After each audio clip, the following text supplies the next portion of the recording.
Many K-pop survival shows have been criticized for mistreating their contestants, pushing them too far, and using unsafe practices, but Under 15 has taken things to an extreme with its deeply unsettling concept. Featuring children as young as 8, putting them in inappropriate outfits, and having them perform dances far too mature for their age, this show has become one of the most controversial and harmful in K-pop history. Under 15 is the newest survival show on the K-pop market, and it does exactly what it says. It has trainees under the age of 15 competing for a chance of debuting.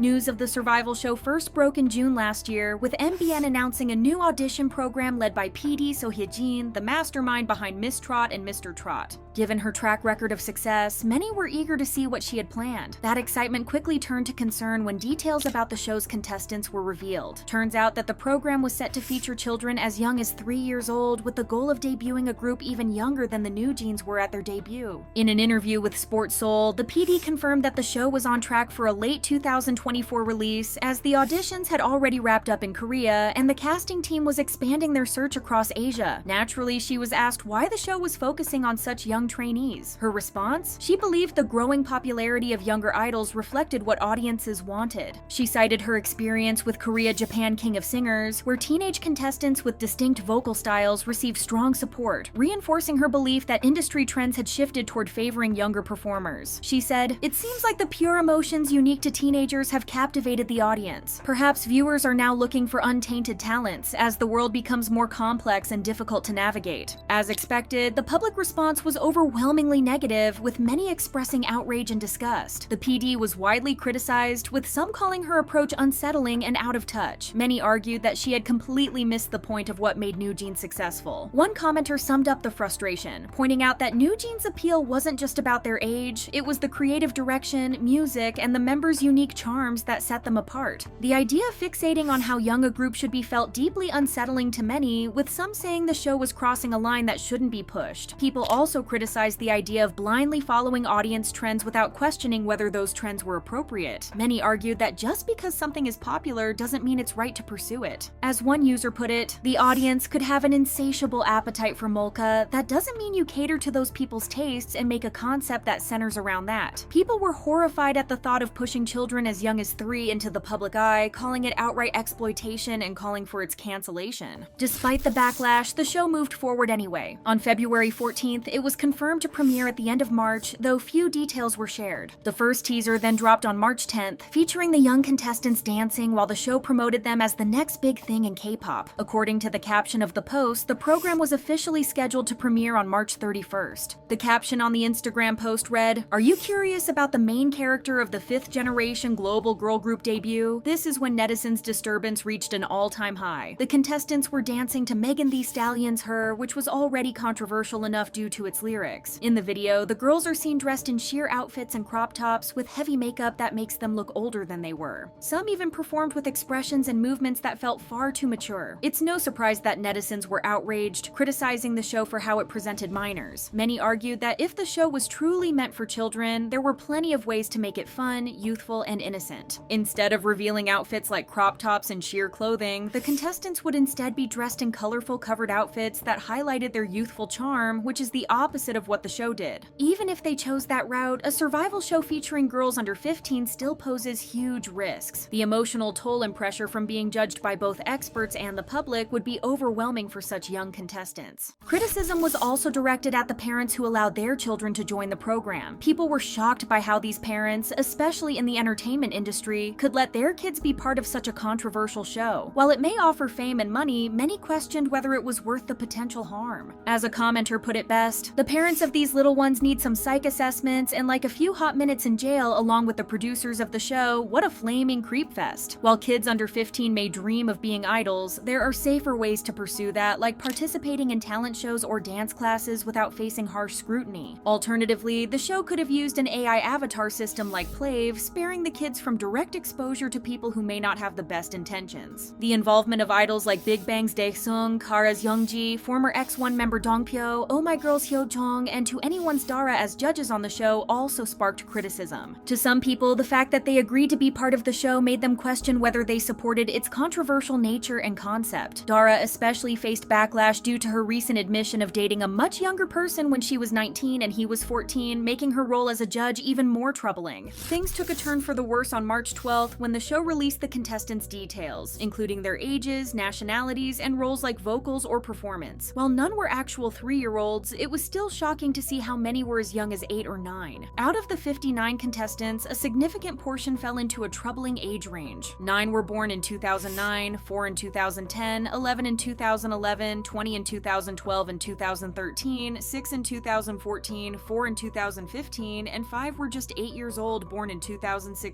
Additionally, a second teaser was released showing the contestants getting their makeup done for their introductory photos. Their names and ages were displayed on screen, but what really caught attention was how young they looked. It made many people understandably uncomfortable, especially considering the industry they were entering. The second part of the video was even more disturbing as it transitioned from the girls looking their age to trying to appear much older during their photo shoot, performing some questionable dance moves. Comments from Korean netizens reflected what we were all thinking, as they said things like, "Shouldn't this be reported to the police?" and "Stop doing this disgusting stuff." While it's not new or shocking for K-pop to feature minors in groups or survival shows, Wonyoung being a clear example, Under 15 crosses a major line. The disturbing part is the show's focus on children as young as 8, making the fact that they're minors a central theme. It feels like the producers are banking on their youth to draw in viewers, which is concerning because it's unclear who this is appealing to, raising alarms about the type of audience it might attract. Based on the teasers, outfits, and photo shoots we've seen, it's clear they know how dangerous this is for the kids and the audience they're marketing them to. They just don't care. This situation is made even more concerning when considering the recent controversy involving actor Kim Soo-hyun and his past relationship with the late actress Kim Se-ron. Soo-hyun was accused of dating Se-ron from when she was only 15 and he was 27. The two were said to have been together for 6 years, with Soo-hyun reportedly being the one to pursue her and influencing her career choices, including leaving YG Entertainment for his own agency. Then, when Se-ron's career ended in 2022 due to a DUI scandal, Soo-hyun's agency, Gold Medalist, co-founded by Soo-hyun and his cousin, paid for the damages but later asked Se-ron to repay the money. When Se-ron reached out for an explanation, she was allegedly ignored and ghosted by Soo-hyun. This lack of support, combined with other issues, led to Se-ron tragically taking her own life earlier this year on Soo-hyun's birthday. Her story is deeply tied to the pressure she faced at such a young age, having started her career when she was just a baby. Her first photo shoot at just 1 year old and her first role at 9, which would make her only a year older than the youngest contestant on Under 15. This recent revelation also sheds light on the dangers young people face in the entertainment industry, where they often enter environments that don't prioritize their well-being. Her experience shows how the pressure of public life at a young age can lead to manipulation and emotional harm, especially when industry figures use their influence to make decisions that don't always have the child's best interests at heart. In her case, Soo-hyun's alleged control over her career decisions is a clear example of how young talent, particularly girls, are vulnerable to exploitation. Given all the concerns about the show, K-pop fans have urged everyone to completely ignore it and avoid hate watching, hoping to send a clear message to the producers. They believe that if the show tanks with low viewership and heavy criticism, MBN might reconsider its decision to air such a problematic program. The most effective way to make a real impact is to treat the show as if it doesn't exist, since the producers are solely focused on profits and viewership. If the show doesn't attract enough attention and fails to meet its viewership goals, there's a strong chance it will be pulled from the air. By refusing to engage, whether through watching, discussing, or even sharing it, the public can send a clear and powerful message that this kind of exploitation is not acceptable. This collective action is crucial because it's the only way to shield these vulnerable young contestants from further harm and force the industry to reconsider how it treats minors in the entertainment world.